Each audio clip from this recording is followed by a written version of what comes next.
Welcome to Positive Productivity, episode 165. The Positive Productivity Podcast was created to empower entrepreneurs to achieve and appreciate personal and professional success. I'm your host, Kim Sutton, and if you're ready, let's jump into today's episode. Today's episode comes with a two-part assignment for you, revolving around the topic of batching and blocking. For this assignment, you're going to need a printed version of your calendar from the past week and also a printed version of your calendar for the next week. I also want you to have an assortment of colored pencils or highlighters or your preferred coloring tool, as well as a Sharpie marker or thick point pen.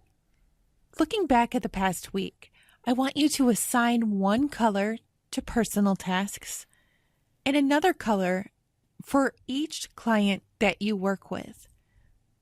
When you're looking at your calendar, when you see a client task, I want you to color that block in with the associated color. For example, you can assign client A red, client B yellow, and client C green. This does not mean that client C is any better than client A. I'm just going to give you examples. Now, I want you to do the same for your personal tasks.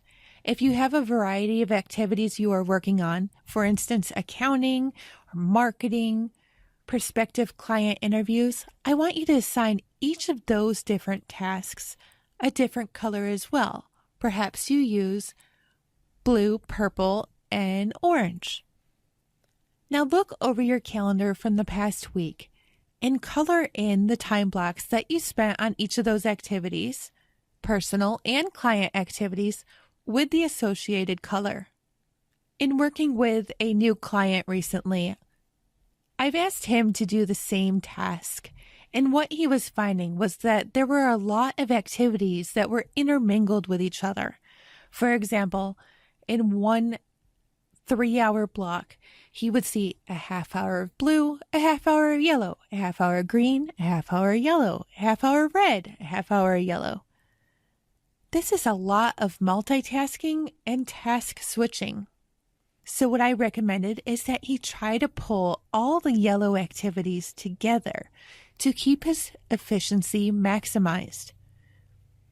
If you are noticing a lot of task switching when reflecting on the past week, then I want you to keep that in mind when you are planning the week ahead. Using another example from my life, I've realized that it's crucially important for my business to run as smoothly as it can that I block together podcast recording sessions. I then specifically allocate time for certain clients on certain days so that I'm not seeing the different colors scattered all through the week. Yes, I am fully aware that emergencies pop up from time to time.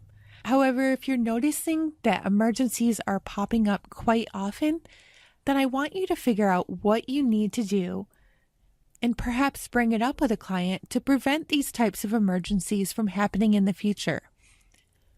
My goal for you in the weeks ahead is that you are seeing significant time blocks of specific colors on your calendar.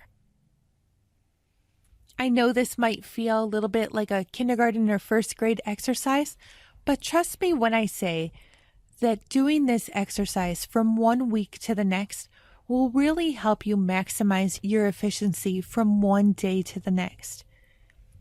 This isn't always an easy system to adapt, but if you're spending time every week reflecting on your activities of that prior week, then you'll start to see a pattern and realize the changes that you can make to your schedule to make your days flow easier and your time be used more constructively. If you have any questions about this method, or if you'd like to leave a comment about how it's working for you, I'd love if you would share on the show notes page at thekimsutton.com/pp165. Now with that said, go forth and make it a positive and productive day.